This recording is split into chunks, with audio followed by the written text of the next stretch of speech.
Here we go. Hello, Jennifer. So nice to have you here. So great to meet you. Yeah, thanks for having me on. So I really wanted to do this interview because I'm a super fan of your podcast. Thank I you. normally, yeah, the endurance mindset. I normally listen to podcasts while I do my long distance running on Sundays. So I listen to Rich Rolls, the Modern Wisdom, and yours is one of them. And the reason I think it's very, like yours specifically, I think it's very powerful because you give a lot of tools that has helped me in my life. So that's why I wanted to do mainly the interview. Fantastic. And Oh, thank you. also, so much so the tools that you give in your podcast have served me that I use them in the last race I did because I did a 7.3 in Acapulco. It was the first December the 1st, and I fell from the bike in the kilometer 20th out of 90. So I was like, no, this is a dream. I hit my helmet, I broke my tree suit.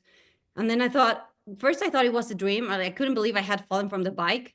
And then I Mhm. started thinking, like, no, this is real. And then I always think I have this mouse in my head. And this mouse in my head started searching, like, okay, so what are the options? Like the guy was telling me because the judge was in his motorcycle riding right beside me when this happened.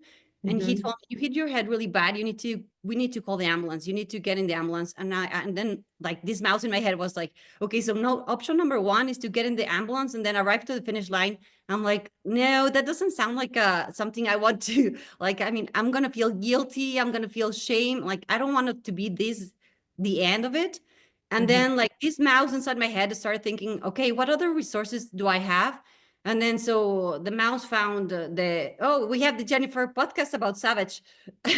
It was so funny. I was like, oh, okay, so what can we pull out here? And I don't have that, like my memory is not that good. Honestly, it's not that good. But that moment, it was like, oh, we have Jennifer's podcast about Savage. She fell from the bike. She did it. She was handling all her bad thoughts and all her negative thoughts. She transformed them and she finished even in third place.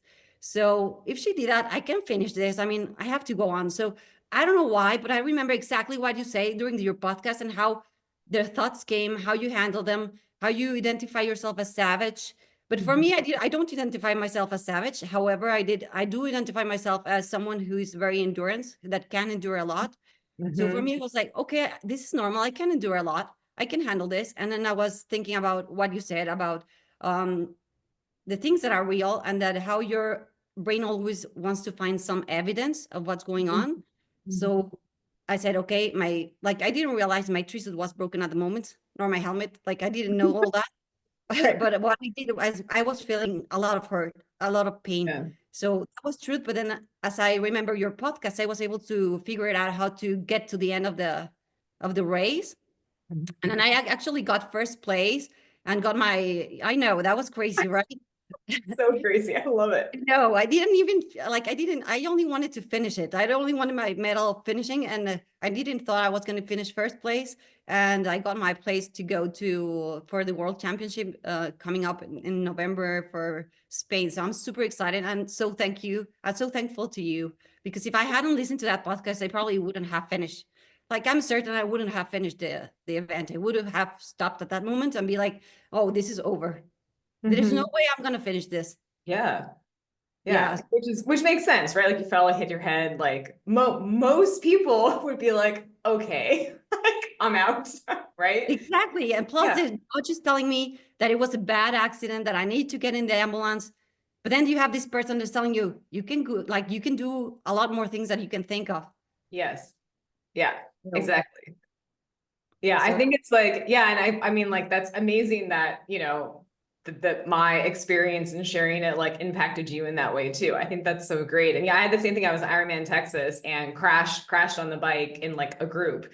And yeah, similar thing was just like, oh shit, what am I gonna do? Yeah, and it's like it's so interesting because the brain will naturally always find the brain always especially when something bad happens to us or we get in like a fear state, it will go to the primal place, which is like, how do we conserve energy? How do we stay safe? Like, how do we survive? And so, of course, the brain's going to be like, okay, like we're injured. This is bad. Like, let's not do anything extra. Let's just like stay safe. Let's just crawl back in the cave and like hide. Like, that's its like natural default place to go. But it doesn't have to stay there. what you can do though, like what you did, I love the idea of a mouse. I never thought of it that way. I think that's such a great image. I'm going to use that. But what we can do is it's thoughts are all choices. And so we can access other parts of our brain that can also think about things. So we can also find evidence for reasons why we can go on and why, like we can push through, or why like we could finish a race, or, why it makes sense to go on if you choose to do that. And so that's what I did at the time, was like, okay, like how can the same evidence that's telling me, like in my head, I was like, oh man, like I was so stupid for crashing. Like this was a really bad idea. Like I'm a terrible athlete, like all that, like spiraling thoughts that I have, that happens when like, it's embarrassing to crash. When you're a good athlete, you're a great athlete, I'm a good athlete. It's really embarrassing to go down a bike in a race. You're just like, you don't even believe it. You're like, how is this? Exactly. How am I on the floor right now? This is crazy. So you have all those things, but you can use that same evidence you can use it for whatever you want to, right? And so like, right, it's using that same situation. So for me, I call myself a savage. So it's like, okay, like, let's look at the blood on my kit, instead of thinking like, oh my gosh, like I must be a terrible cyclist, be like, okay, no, like I'm super strong because I'm still riding a bike right now. Like that's what the blood means to me. And just making it mean whatever you wanted to bolster what you're trying to do. And then you can, see what happens. And I think that that's the part that I always try to talk about or find within myself or work with my clients, is that there's always more possibilities if you're open to them. So as long as you're like a little bit open to like reframing something, having a different story, seeing something like a little bit different, then all of a sudden you have all these other options that you get to do. And then you can start to find evidence to prove those. And then you can just choose those. Like, it's just a choice at the end of the day. And I think it's so great that like, in those moments, like that really, really hard moment, like you saw the choice and you like chose the choice that like moved you in the direction you wanted to go. And then you went like all in on it. Because also like, I bet like, oh, maybe not, but like you had to keep choosing that throughout the race too. Like you easily could have finished the bike and then been like, okay, I got the bike done, I don't need to go for the run. Like or like, hey, exactly. I had a bike accident, I'm just going to run a little bit slower. Like there's so many choices you made. Like it was a continual choice to like stay on like the line and like to keep not just finish, but till you kept racing it. So like the best of your ability, you kept on bringing out your best. And like, those were so many choices you made in spite of like having the accident. Exactly. You kept on like choosing. Exactly, totally. Because when I got down from the bike, when I finished the bike and I was just going to start running, I left the bike and then I realized like, I had so much pain in other parts of the body that I hadn't felt before. And I didn't think I was going to be able to run. Yeah. Everything hurt so bad. But then I thought, okay, let's just start 5 minutes. I can run 5 minutes. And then I just kept like all the way. But thank you for that. Yeah, and congratulations. That's so great. I love it that you won too. That's so badass. That was so crazy. Honestly, that was so crazy. I was so impressed. I'm like, you never know the impact you're going to create by the work that you do. So anyhow, now going back to your interview, the first question that I wanted to know is, who's Jennifer Vollmann? Could you tell me a little bit about your story? How did a woman that wasn't much of an athlete when she was a kid end up doing Ironmans in your 30s, qualifying for the world championships, and now even doing extreme triathlons and becoming a coach? Yeah. So I never did sports as a kid, and I still can't like catch anything, and I'm not like overly fast. And so I had my daughter, she's now 10. And so I had quit my job to be a stay-at-home mom and kind of like lost myself in that process. And I was doing CrossFit and I was doing like lifting, and you and I had the same amazing coach, Marilyn, who I think has been on your podcast, right? Yeah, she was my first. Yeah. So she and I were lifting together, and she like kind of sized me up and was like, and I used to I would run from my house to the gym, which was like 2.5 miles, and then like lift and do CrossFit and run back home, which is like not a great way to build muscle, but like, because I just have always loved to do, like, I'm always just moving my body. It's just like a natural part of who I am. And so she was like, hey, I think maybe you should try triathlons. And so, and I went to her at one point, I was like, hey, like, can you help me with my swimming? She's like, what do you do? And I was like, oh, I just swim. I go to the pool and I swim for 60 minutes. And she was like, well, how do you break it up? How old were you then? I was like 33. Okay. Yeah. I was like, oh, I don't break it up. I just swim straight for 60 minutes. And she was like, what? I know. I was if she gave me that workout now, I would be like, I'm Marilyn, I'm not doing this.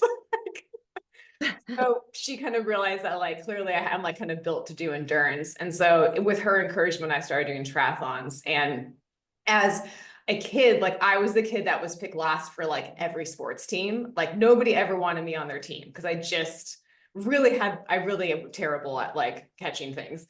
But I remember like I have these memories of being picked last and like people making fun of me because I'm not a very good athlete and being like, I swear I'm an athlete. Like there's some part of me that like is like a really like not just an athlete, like I'm like a really good athlete. I don't know why, like every evidence is proving to me that I'm not, but I swear to God, I'm like really good at this. And so I used to joke that I'm like an Olympic level curler. I just never tried curling. And so I didn't know. So when I did my first sprint triathlon, it went great and I did great. And I think I was like second and I was like, oh my God, I've been right the whole time. Like I'm actually a triathlete. I just didn't know it. I just didn't try it till I was in my 30s. And so then I just kind of went, I'm like an all-in kind of person. And so I just went all in into triathlons. And was so lucky because I had Marilyn really every step of the way. And so I was able to advance quickly because I was really into it. I have a natural talent and she's such an amazing coach to guide me. So I quickly went from like 70.3s to Ironmans. And then I really like challenging things. So like the harder the course, the better I thrive. And so that's what got me into extreme triathlons because I really love the challenge of like the climbing and the trail runs added to like an Ironman distance triathlon. And kind of like the adventure of it. So I like the adventure aspect of like going through like epic mountain ranges and trail runs and like needing a crew with you. And like, I like all the other like pieces that go with it. So now I do mostly Ironmans and then extreme triathlons. And then for coaching, I just really fell in love with it. And so I knew that I wanted to get back into a profession and I used to do nonprofit work. I didn't want to do that anymore. And so I decided that I wanted to share what I love so much because triathlon completely transformed my life. And I wanted to give that to other people and help them transform their life through sports and through looking at their mind, looking at how they think about things, how they apply sports to their life and be a coach in that space for them. So that's what got me started coaching. That's awesome. And why did you start your Endurance Mindset podcast? It's actually been just about a year I started it. Okay, but why did you decide to start it? Oh, so I really like sharing thoughts of like I think what I find interesting with endurance sports for me is that it's such an interesting place to connect like yes, physical fitness, but like you go to dark places in your head when you're doing endurance training. Like you do like you're in your head a lot, you're out there for long periods of time. There's so many different levels of like pain you get to like emotional pain, physical pain, like you really have to process so many things. And I found triathlon during a lot of difficult times in my life. So it was both like trying to rediscover who I was after my daughter. And then it really got me through a really difficult divorce. And so through those process, like I don't know where I'd be without having like endurance sports in my life during those times. And so what I realized is like the same tools I use to like process my like feelings from like grief of a loss of a marriage, I could also use to like process physical sensations and like self-judgment if I'm not like hitting an appropriate pace in a triathlon. Like it's all the same. And so like when I realized like how you could weave them together, it's like, oh, like you can really combine like physical fitness and emotional fitness and like mental fitness together. And like you can achieve like really amazing things that yes, make you a better racer, but make you a better person. And so I like to share those ideas and that's what I'm like really passionate about. And so I used to like write a lot, which is, I love to write, but it takes a lot of time. And so I realized I was like, oh, what if I just like, I could do a podcast and then like, I could more quickly like, cause I would just like write messages to myself. Like while I was writing, I would like record myself and then I would like retype it. And I was like, well, this is ridiculous. I could just do a podcast this way. And this is a quicker way to share than like me always typing and posting and et cetera. And I really like it. I like verbally communicating with people. And this way, this kind of like gets it out more into the world a lot faster. And you don't have to like, people don't want to read things anymore. So Yes, It's a faster way of doing it. And then right. And also it was like, I think there's something about like what you do is you're active while you're listening. So I consume a lot of information on podcasts too while I run. And there's something about the like running and moving your body in motion and intaking information that makes a difference, right? Like when you're in motion and you're consuming, like that kind of, it hits in a different way, especially when you're like thinking about like your body and your motion and the information. Like I'm not surprised that that podcast came to you when you're in a race in motion, because you were already in motion like when you're listening to it. So like, exactly. Yes. yeah, there's a Yes. connection there. So Yeah, like, yeah, there's a connection. And especially like what you say, I listen to them only on Sundays because it's my long yeah, run. And yeah. I'm pretty tired from the week because it's been like probably a hard week in the work and also in the training. So Sunday Yeah. is the day that is very, very hard for your body and your mind. Yes. And you really need the podcast because Yeah. otherwise it's it's hard. It's yeah. And so I think that there's some, I know, yeah, I think there's definitely, and when I do like mindset work with myself and my clients, we always connect mindset training to the long, hard sessions. So that whatever they're like intentionally working on is connected with the effort and the movement. So that when you're racing, it is an easy place for your mind to go, because you don't have the mental strength to like push it any other way. It has to be like an easy like click into like whatever that groove is you want to develop. So I think to have a podcast about reaching your potential and your goals and mindset, it's got to be able to consume while you're physically moving, so that when you're physically moving and things get hard, your brain can easily access what information I've given you to be useful. As opposed to like when you're at your desk, like reading your phone, like that it doesn't Yeah. work as well. Yes, I love it. And where do you get all the inspiration for the subjects that you talk in each episode? It's mostly Fun. from my athletes or me, or like, yeah, I think usually like a topic will come to me during the week and I'll write it down, and then I just will talk about it, during the week and record it. So yeah, Just what's come. on a whim. And I'll do like race recaps too. Whenever I race, I do kind of stuff going into a race and then going out of a race. And so it's very like right now I've been doing a lot on like goals and how do you build goals and how do you take action? Because it's very much applicable to this time of year as people kind of go into the season. Yeah. Yeah. And so it'll cycle into like race season and coming out pretty soon. Good. And what has been your most surprising findings when studying all this endurance mindset? I think, it's like surprising, but like not surprising, but it's always like, it's one of those things where you're like, man, I'm learning this lesson again. I feel like I know this lesson, but it's always just like both how limiting our minds can be, but how expansive they can be too. So like whenever we think that we can't go on, our body always has more. It's our mind that's telling us that we can't. Like that's really almost always the lesson. Like whenever you think you don't have any more, you almost always physically do. It's just like, how can you like get to that next level in your mind? But when you do, it's amazing like how expansive that is. Like it's incredible when you are able to take those limitations off, and then all of a sudden it's like you can see like the whole sky all of a sudden when you can only see like a small like corner of it, and you're like, whoa, like if I can see the whole sky, oh my gosh, this is incredible. So I think I'm always kind of surprised. And a lot of times, like when you're only looking at a small sliver, like you forget that you're only seeing the small sliver until you're able to kind of take that off. And then when you see the whole sky, it's like, this is incredible. Like, look at all these other things that I can do and that are possible. So I feel like that's always the constant lesson that I keep finding myself learning over and over again. For sure. Yeah. I only have these doubts that probably you go too far and maybe you die. That you think, yeah, that Yeah. you no, I can do more, I can do more, and probably your body couldn't handle it. I mean, maybe I don't think That I've can actually. happen. I think that I think we can point to like, I can think of Ironman races. We can point to like, especially like the Julie Moss like race, and then like Natasha Badfield, I can't get her name, where like the women were like crawling across the finish line.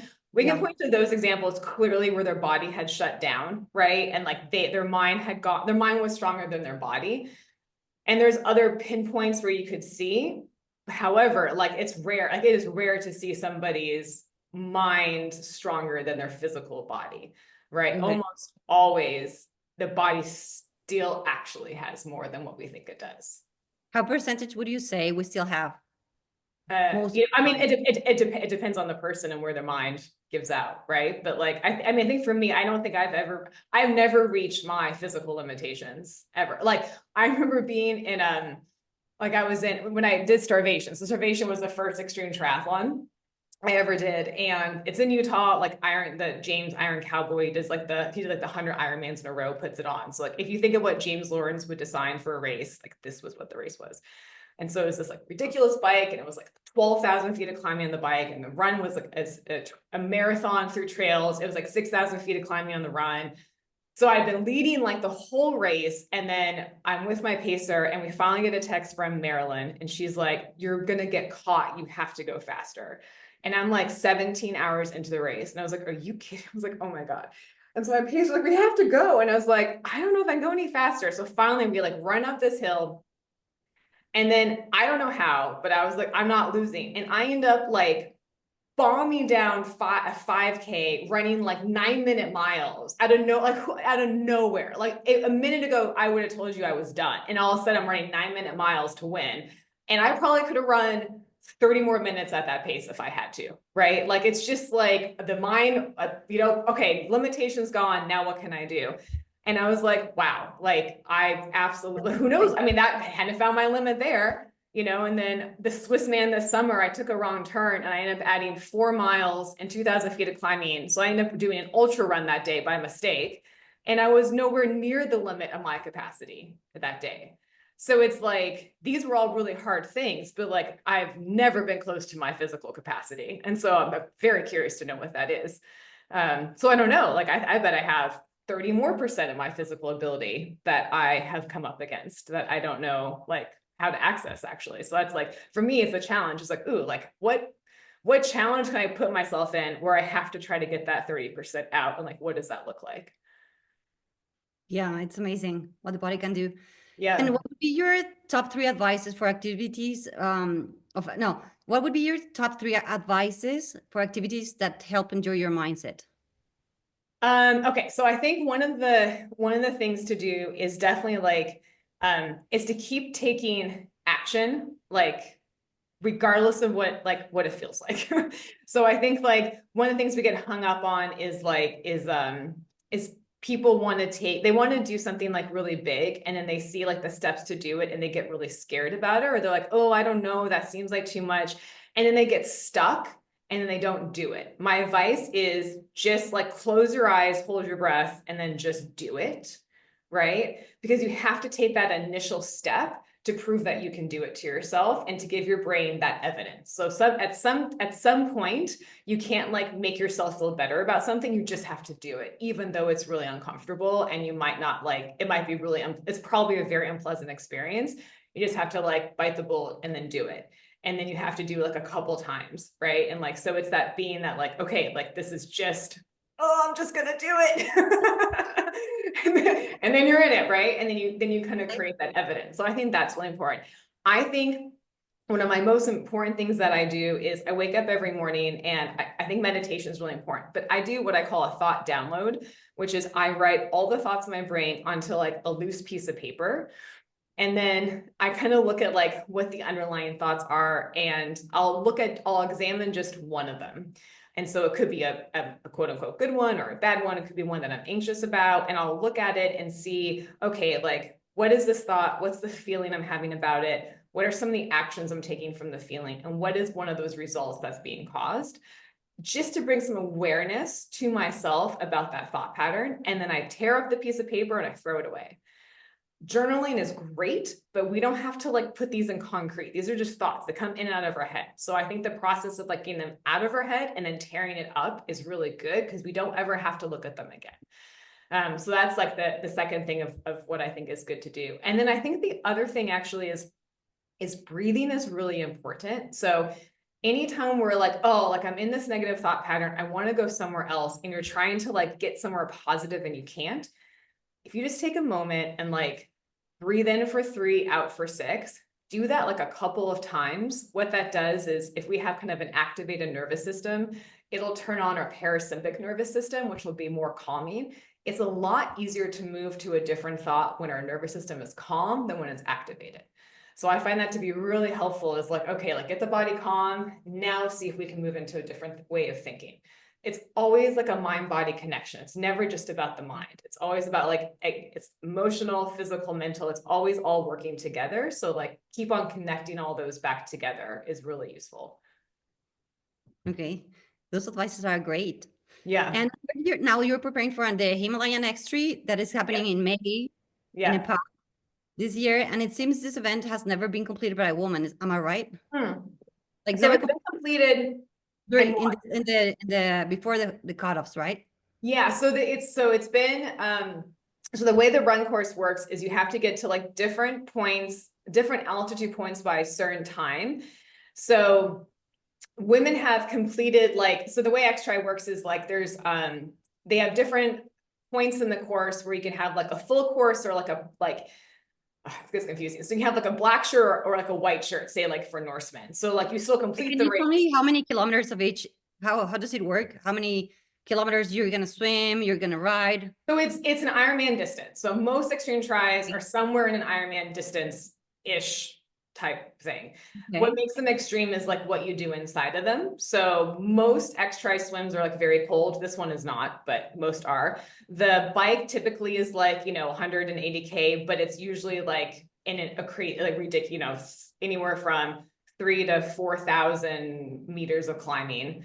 And then the run, many of them are on trails. And again, most of them are, anywhere from 2,000 to 3,000 meters, I think. My meters feet conversion gets iffy. But anywhere from 6,000 to 7,000 feet of climbing, right? Gets like very extreme in there. So for this one, because it gets to such high altitudes, what they have done is every altitude point, there's like different markers at each like 500-meter altitude point. So you can complete the full race course without having to go to the full altitude height of the course. So women have completed the full distance, but they haven't made the time cutoff to get to the full altitude point of the course. They have just done a different version. So the distance is complete. They finished the full race. They've run races like for the females, but they've never made the time cutoff to get to like the highest point of the run course. So which is the thing you're trying to accomplish this. Which is what I'm trying to accomplish. And the highest point would be 4,000 meters, which is like 13. Yeah. So that's my goal, is to make it to that very top part of the run course. So what do you think is going to be the most challenging part of the race? I think it's going to be, there's definitely it's definitely like a unique strategy, because basically I'm racing to the time cutoff to the 3,500 meter mark. Because then from there, it's just getting up and then getting down. So it's like, it's an interesting strategy. So I think it's the altitude. Like it's the bike isn't particularly high.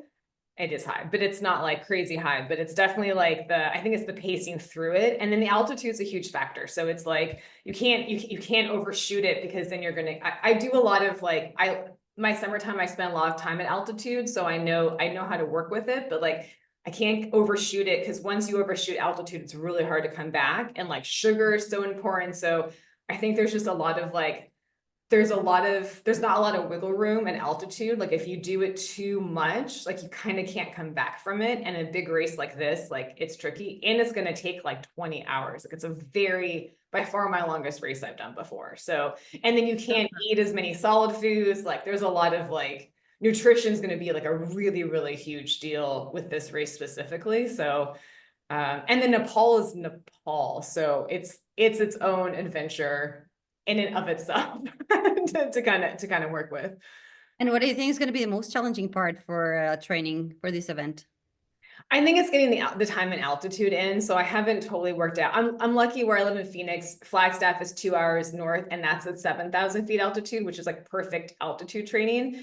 But I have my daughter, so it's working out like, how can I spend time at altitude, but like, and I have to work out the logistics of it. But I am lucky that I actually have it, like it's available to me to be at altitude. So I will be able to spend like some time training up there, and I'll head to Nepal a week early. So I'm hoping to get like a week in Flagstaff, head right to Nepal to have like 2 weeks at altitude before the race, which is not the most amount of time, but it's a good amount of time. So, but besides that.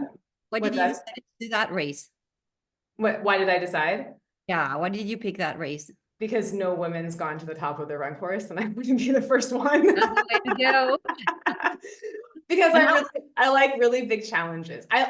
For me, it's like, there's not a lot natural. of things in this world that like, I don't know. I love the idea that like, just like a single mom, amateur athlete in her 40s can just like do something like this. Like there's not a lot of things like that out there. And I think I can do it. And I think it's cool. And I think I always like to show what's possible. And like, if I can do that, like, I think I want to show to myself that I can do it. And kind of feel like I'm making up for lost time for things sometimes when it comes to being an athlete. So I was like, yeah, I can go do that. Like, let's do it. I'm gonna do it for all the 40-year-olds. Like, let's all the 40-year-old moms, let's go out there and like climb the Himalayas. Why not? And how do you handle your agenda by being a mom, preparing for this event, and being a coach? A Your very agenda.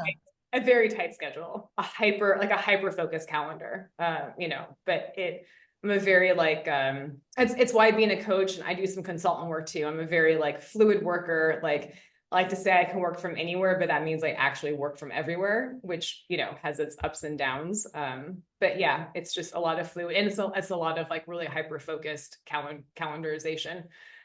Almost annoyingly so to everybody else in my life. But Yeah, but that's how it's supposed to be. Otherwise, it wouldn't work, right? yeah, and I have my parents live 10 minutes away from me. So I couldn't do it without them. And my ex-husband and my daughter's dad's amazing. And we co-parent really well together. So it's just a constant like, we have a really good family unit. So it works really well for that.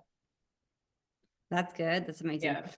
And also, I said you were very fast. I see how fast you are able to achieve your goals. Like you go one goal, then the other one. And like, does it ever arrives to you to when you get to event and think, I'm not ready, I didn't prepare myself enough, I need more time? I mean, Yeah. I listened to your last podcast where you said like you're a risk taker. Yeah. So that's what makes you achieve goals faster than most people. So is there something else? How do you make it? How do you do it? How do you accomplish so many goals so fast? I think it's, I think I always feel, I don't think I've ever done something where I thought for sure it was going to happen. Like, I'm always surprised when it actually happens. Like when I Ironman Nice, then Worlds, when it like all came together, I was like in a state of shock, like the whole time, like, oh my God, it's finally coming together. Like it's finally happening. Because for me, that felt like years in the making, right? Like it was like, oh, this is like, finally, this is like all coming together. Because I think it is about the risk taking. I think for me, I'm just really willing to fail. Like I'm really willing to put it out there. And if it doesn't work, then so be it.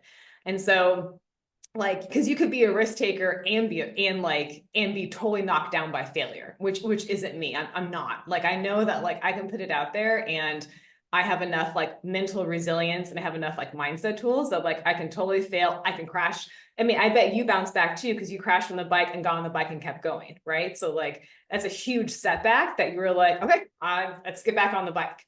So I know that like, which means that I can race really hard, and I can put myself out there, and I can go all in every time that I race, because if it doesn't work out, I'm going to be okay. Like I will emotionally be okay. I'll pick myself up. I might be embarrassed. I might like have some self-judgment. Eventually I'll give myself a hug, and then we'll get right back at it.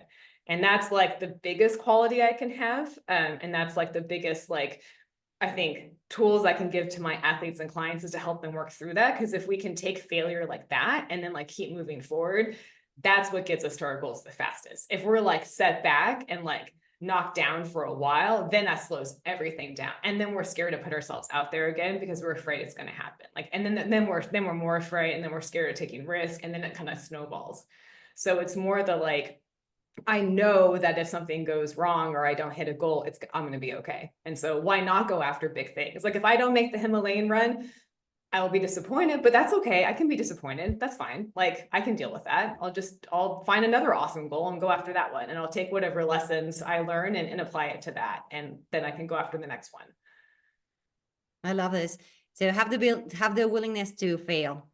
Absolutely. Yeah. And no, going in, like there's a good chance I'm going to fail at this. And that is totally okay. I'm very willing to fail for the chance that I succeed at this. Okay. I love that answer, because for me, it's always, I need more time. Like I'm going to do a 7.3. I need at least, I don't know, 8 months. Probably You I don't don't need need. 8 months. You could do one tomorrow. No, but I'm almost thinking, no, I need more time. I need more time. I need more time. Yeah, no, and that's in this, yeah, and some of it's the trust too. It's like it's the trust in yourself that, Yes, and probably I'll be doing all my workouts, 99.9% of all of them, and arrive yeah, to the race and be like, no, I should have done more training. It's yeah, crazy. But yeah, I will take that for the next time. And the next time I set a goal to like put it, like make, like to apply, put the goal and implement it in a shorter time. Think to yeah.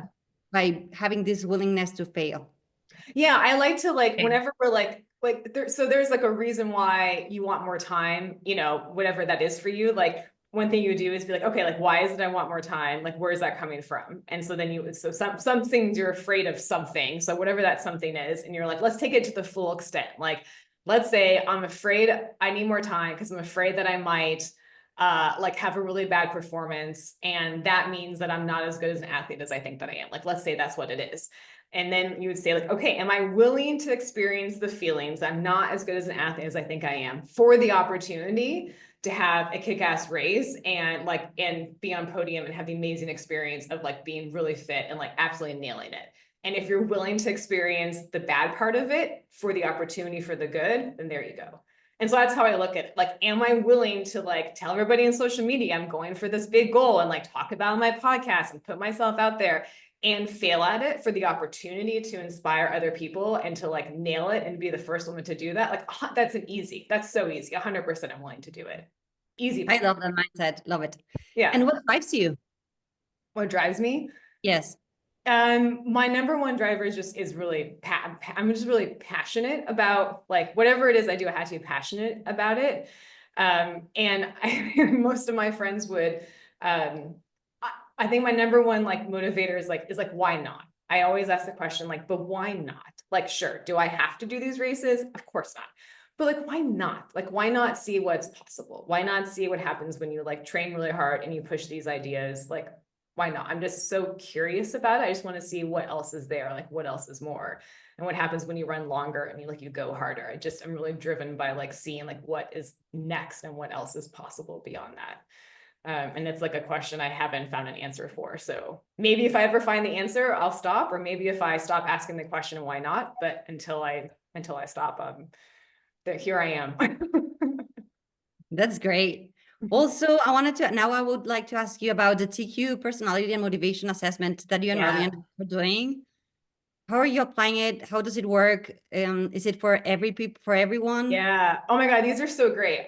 So TQ Nordic they do a bunch of different tests, but their main tests are personality motivation tests. And they were initially designed in like the leadership space. So I'm sure people have taken lots of different kind. These are particularly interesting because they add on a component of empathy to them. So they're assessing like personality motivation with the lens of empathy, in addition to your traditional, like, how do you work with other people? How do you communicate, et cetera. What's cool is they started using this with Olympic and elite level athletes in like Sweden and Norway, and in Scandinavia where they're based. And so I used them for myself as an athlete, and I was like, oh my God, this is so useful. And so then I started using them with my athletes, and then Marilyn and I have started using them together. So the way that we do it together is you as an athlete take them. So you take, it's a personality motivation assessment. I get the back, and Marilyn and I review them together. And what we do is we basically show you like your core personality traits and key drivers. So it's basically like how you tick and why you tick. So we all have different personality traits, but we're looking for kind of like the extreme traits that, while yes, like for example, if you're an extrovert or introvert, I am an extreme introvert. So while I can be I can present myself as being extroverted. Over time, if I had to be an extrovert like all the time, I would be pretty unhappy, like pretty miserable, and like not show up as my best self because I would be exhausted. It would take me like so much energy to be extroverted all the time. So it's really like, how are you hardwired? And then like the motivation is interesting. So like, I know that like passion is my number one drive. So if my training starts to go sideways and I'm starting to get demotivated, it's probably because I've lost a bit of passion. So like, yeah, our motivators are great because if you know them, you can push them. But if they're not being met, it's a pretty quick demotivator too. So like as a coach, I can now know, like, I just had a conversation with a brand new athlete. I don't know him at all. And I probably will never meet him in person because he's in Germany. But I can look now at what are his key personality traits. I know that he's a risk taker, but he lacks self-discipline trait. Okay. I know that he likes to train in groups. So I have to make sure that he trains in groups. I know that he's a direct communicator. So he'll probably be clearly communicate with me. Like I know all he likes to learn. So I'll make sure I explain to him the training. And I know his motivator is competition, but not with other people, with himself. So I have this like amazing window into who he is as a coach. And I can not only like design program, but now I know how to present like goals, challenges, how to set up motivation with inside his training program, just from like one assessment. And then he knows like, what are his top traits? Like for me, I know that I'm a top risk taker and I'm not extreme self-discipline. So like when I line up on race day, I will probably take the most risk and I probably prepared more than anybody else in that race course next to me. And I know that's like my superpower. Like I actually know it because I have the test to prove it. So no way you're not high on self-discipline. Like 100% you're probably like at the high marker with me, my guess, right? And so you just know that. You can be like, and it's another thing too, like, do you want more time for a race? Maybe. Have you trained more than anybody else there? I bet you have. And, yeah, and the test shows that. And so what Marilyn and I have been doing is working with athletes, and it's been so helpful too. So we can be like, here are your strengths. Like, we can talk all day about weaknesses, but it's so much better to be like, here's who you intrinsically are. Let's use these as your superpowers. How can we like highlight these and ignite these in your training and in your racing so that we're like really building on you as a person to make these your superpowers in racing and for the rest of your life. It's applicable across the board. So that's how we're using these assessments and then applying them to training and coaching. And they've made a huge difference in how I see myself. If anything, just like letting go of some of the self-judgment, like this is just like, I'm an introvert, and before a race, I tell my family, everybody leave me alone for the next 8 hours. Thank you. And I don't feel guilty about it. Like, this is just who I am. I'm sorry. Like, I just need this, or like, if I take a risk, 98% of people think that I'm crazy, but of course they do, because they're not as big of a risk taker as I am. So it doesn't make me feel crazy. It's just like, okay, this now makes sense why people react this way. Totally okay. So they're useful in so many different ways. Super interesting. I do want to take that test for sure. Really, I think it would help you a lot. I think, and I'm just wildly curious too, but I think it would be really interesting for you.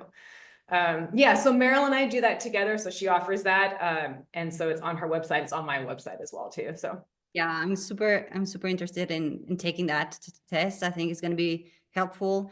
And can people that doesn't do exercise, that doesn't do the extreme workouts or training, can they take that test too? Yes. So I offer that test, and like just like general like life coaching around it as well. And that's on my website too. So you don't have to do anything to do with sports. You can just take it and learn how to apply it to like your personal life. It's really helpful in business too, and profession. Like if I want to like, it'll even show you like, here's what to look for in work environments, or if you want to go into leadership positions, like here's some areas to look for. It's unbelievably helpful in so many different areas. That's great. So this interview has come to an end. However, I would like to ask you a last question. Okay. I saw your TEDx talk about a visionary for the new global citizens. Oh my gosh, that was so long ago. Yes. Yeah, that was so long ago. And I thought how you talk about we all make work to make a positive impact. And I definitely think all your work that you do creates a very positive impact. But I like thinking about someday we're all going to be gone of this world. I would like to know what is the seed that you would like to leave in this life with all the knowledge and work that you do? Oh, wow. That's a hard question. I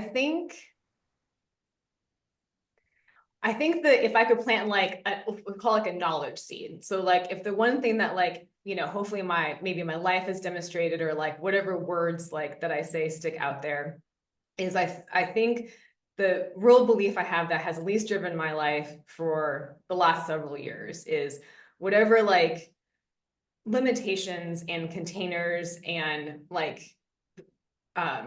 traps that we put on top of ourselves, I just hope we all examine them and re-choose them. I know that a lot of these like restrictions I put in my life, I just did because I thought that they had to be there.